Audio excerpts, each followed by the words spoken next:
Hello, everybody. I'm a practicing therapist and a doctoral student of psychology. Today, let's talk about some things that you can do that is a little bit more secure in your response when an avoidant pulls away. Okay, and this is for both fearful and dismissive avoidant because both of them do pull away. It might be for sometimes different reasons, but it can occur regardless. And we're going to talk about kind of like the steps of how to do this, as well as processing if this relationship is worth it for you. Because being with an avoidant can be difficult, especially if you are not an avoidant. Because what I've noticed is a lot of avoidants, they tend to be in relationships with another avoidant. Typically, it's of the other type of avoidant, so fearful and dismissive.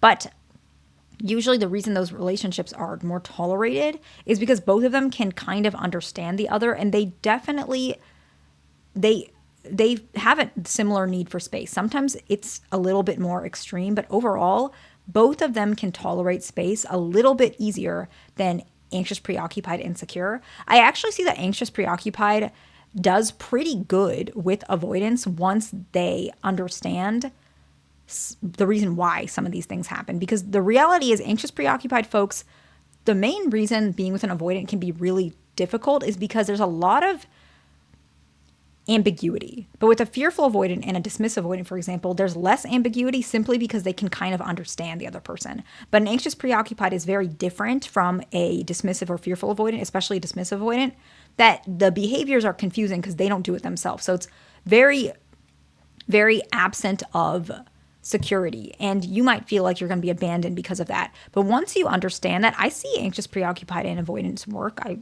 work with them like pretty much every day, and as a therapist, so it works. It takes a while, but learning how to be a little bit more secure in your response can really help that. And as for the avoidant, it's more helpful to be a little bit more aware of why you're pulling away, as well as communicating what's going on. And we're going to talk about both of that in this video, because really security is about both people, not just the secure attachment, but the security of the relationship. So we're going to look at it from both angles.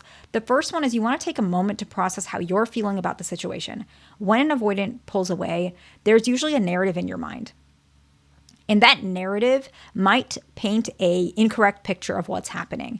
And for the avoidant partner, it's the same thing. Process why you're feeling the way you are, why you're behaving the way that you are, and how it's going to make your partner feel. So take a moment to process. The next one is recall if there's an external reason this is happening. So if you're an anxious, preoccupied person, an individual, and your avoidant significant other is pulling away, is there an external reason? Has nothing to do with you. Is there family issues? Is there work issues? This even happens when avoidants are pretty much overall secure. They still will have like a slight pull away if there's something going on. You can just, if you're an anxious preoccupied, you can really feel it. Not as much. Secure people might not even notice it to such an extent, but we have to remember anxious, preoccupied, and fearful avoidants who lean anxious, they have that hypervigilance because when they were young, they almost had to be on their toes. And so they can feel even the smallest pulls. And so it is a good idea to kind of figure out, where's this coming from? Have they been mentioning they've been busy? Have they been mentioning they're sick? Have they been saying that there are family issues? If that's the case, then it's a good idea to really accept that this has nothing to do with you. It has to do with them. It doesn't mean they're pulling away for like 3 years. That's a completely different idea. But if they're quiet for a couple days or they're not talking as much as they usually are, it's probably because something has their attention temporarily, and just wait it out. So while waiting it out, the next step is keep your plans that you've had for these days. Don't let the other person's distraction completely divert your life. You have plans with others. Maybe continue to build plans. Do what you were supposed to do. If you planned on having dinner with your friend, do that. If you planned on cleaning your house, do that. That doesn't mean you have to push yourself. If you're so anxious and it's really hard and you're being distracted, maybe shorten it. Maybe you were going to go with your friend and you're going to have a sleepover or stay over at her house or whoever's house, right? Take that time, maybe just go to dinner, and then maybe you can come home, watch a movie, or maybe cry it out if you have to. I know a lot of particularly people who get triggered like this, sometimes they're criers, and that's not wrong. That's good. That's healthy. Cry, maybe watch a movie, call your dad, call your mom, friends, and just process it a little bit, but still continue your life. But a little goes a long way, so be patient with yourself, please. The next one, is communicate clearly what you're feeling in a concise way. So once we've done all these things, you've processed it, you've found external reasons of potential, you've kept your life. Now you want to communicate what you're feeling in a concise way. Especially if you two have been together for over a year, you want to add direction. Now, if you haven't, you don't need to add direction, and I'll explain what direction means in a little bit. But you definitely want to communicate what you're feeling, because you have to understand that everything is not the avoidance way. It should not be. Like, that's not healthy in general, right? And so the way you feel is valid, and I want you guys to remember that. You can say, I've not heard from you for an entire day, and that's unlike you. I'm getting worried. Okay. And they might say, I'm sorry, I've been busy. Let's say that's a response. If you guys have been together for maybe only 3 months, you can say, okay, that's fair. I appreciate you letting me know. That's okay. But still, if you feel like you feel confident enough, you can add that direction, especially if you guys have been together for 1 year. I think the next point we're going to talk about, adding direction to this, is almost like it's imperative. So they said, sorry, I've been busy. You can say, I understand. Next time, I would appreciate you let me know beforehand so I know everything's okay, right? They can say, oh, it was difficult. It was just dropped on my lap. You can say, okay, I'm just letting you know, right? Because the direction part where you just said, I want you to do A, B, and C, you didn't say it straight up, this is what you have to do or I'm leaving, but you just said, I appreciate if you let me know next time. The reason this is because it allows them to realize what they should do next, but also a lot of times they just are not good communicators either. And so it gives them the opportunity to show up and communicate a little bit better. The next one is, you want to reflect if the relationship has progressed. Okay, this is very important. I don't mean progressed as in you're married. Maybe. That's great. That's progress. But I'm saying any progress, okay?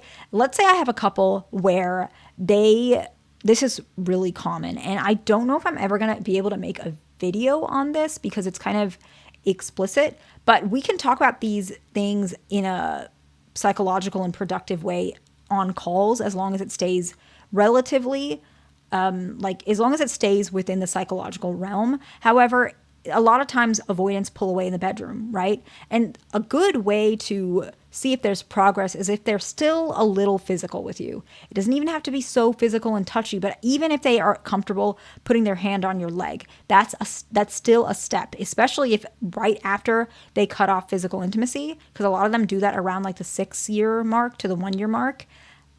And I'll tell you why in a little bit, but if they started doing that and it went to 0 and immediately it's going up a little bit, they're hugging you a little more, kissing you a little bit more, that's progress. Even, and this is the part that I can't make a video on, but I'll tell you like a little bit, and hopefully you can get it. Even if you do like not the full blown intimacy, but you can do like small versions of it here and there, that is huge progress. That's huge progress. And the main reason, well, one of the main reasons that avoidants pull away in the bedroom is because when they really want real romantic intimacy, they're really specific, okay? They're very particular, and that makes them feel like they don't deserve it. I know it sounds weird, but they have a very particular way they want to be touched, or they want a particular position that they want you to be in, if that makes sense. And they feel like that is disrespectful. It's rude to you. It's too much for them to ask for, and they feel like it's too controlling. And it is a little bit. They have control issues, and we'll talk about that. Control issues, we've talked about it before. But in the beginning of the relationship, they're just going with the motions. They're not really fully enjoying it in a romantic sense, right? They're just doing it for the mechanical sense. But when it comes to the romantic sense, usually they want it really specific, but they pull away because they don't feel like that will be taken well. And so normally, if you even see a little bit of progress, that means they're trusting that at one point they can open up to you about the specifics that they want in the bedroom. So that, I can't talk about all of that. Obviously, you understand that, but hopefully that helps as like an example of reflection of progress. And if you don't see progress, maybe the relationship is not good for you. You can wait, that's fine too, but there should be some progress. I really think that's important, because you don't want the relationship to drive you to a point where you're really miserable and you're really unhappy because there is no progress, okay? The next one is, even if there is progress, reflect if that progress is enough for you. That's really, really important, okay? Some people are fine with certain things and other people are absolutely not fine. Even if they're touching your leg, you're like, well, no, we haven't been intimate in the bedroom in a year. This is not enough for me. I deserve more. You're right. So you can leave, right? But maybe another person's like, no, we're doing a little bit. We're touching each other here and there. Maybe it's progressing a little bit. I'm okay with that because I know that they don't mean it like that and they're opening up more. And I'm seeing that eventually intimacy will return. That's one person. And okay, that's fine. Same scenario, different ways to look at it. And that is okay. There's nothing wrong with one or the other, right? The last one is really important, okay? You have to be willing to have, both of you guys, avoidant and non-avoidant. You have to be willing to have hard conversations and make compromises if you plan on staying. Trust me, it's not going to be something you're totally happy with. I have couples in couples therapy where they're thinking, oh, you're going to fix my husband, you're going to fix my wife. And it's not like that at all. Actually, we have to fix the communication and the issues and the lack of compromise in this relationship. It's not like I just wave a magic wand and I fix your significant other. No. And besides, that's not going to make any sense because they're not going to be themselves. Both of you guys have to compromise. And that means that sometimes you're going to have to give up something you want temporarily to make the relationship work. And eventually you'll get those things again. So let's summarize and we'll wrap it up. You want to take a moment to process how you feel. You want to recall if there's an external reason this is happening. You want to keep the plans that you have, then communicate clearly what you need. If you guys are together for longer or there's rapport built, direction is good. Giving them direction, what you want next time around. Reflect on if the relationship has progressed. Reflect if the progress is enough for you and be willing to have hard conversations. I hope this video was helpful to somebody. Please like, subscribe. I'll see you in the next one.